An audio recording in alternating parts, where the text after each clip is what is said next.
as they stoop closer to its corpse. It was too briefly cursed with life. How death has whitened its eyes.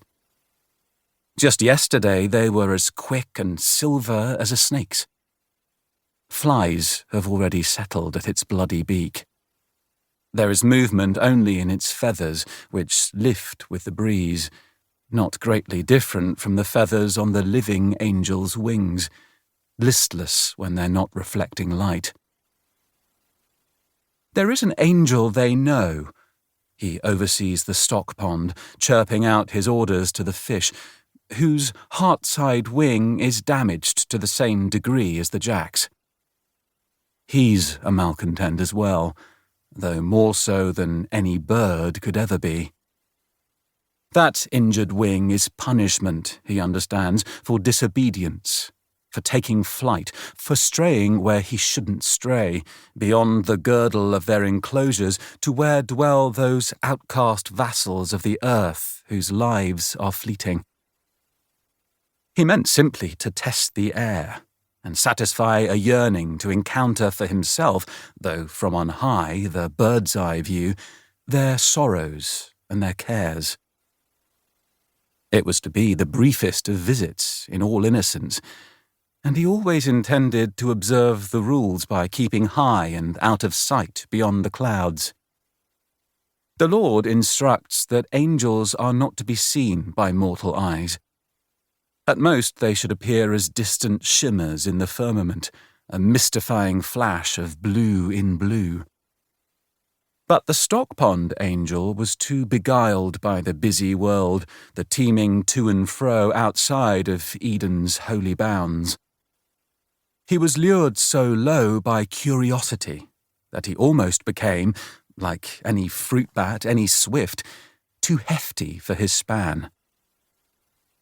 And he forgot his weight, his width, his lack of practice in the air. He'd spent too many lazy days with fish.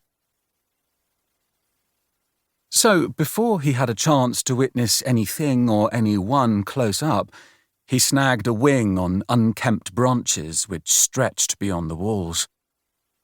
If it can happen to a jack, it can happen to any feathered cousins. Angels included. He should have rested on the ground and caught his breath.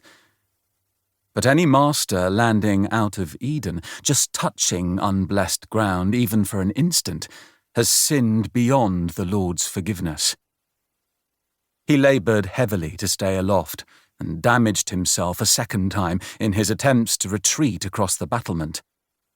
The wing that tangled in the branches struck the holy masonry as well. He fears his clumsiness has damaged him beyond repair, beyond salvation too. He struggles if he ever needs to fly within the garden. He's heavier than air, this broken angel called Jamin. And even when he is aloft, he is a quail rather than a lark.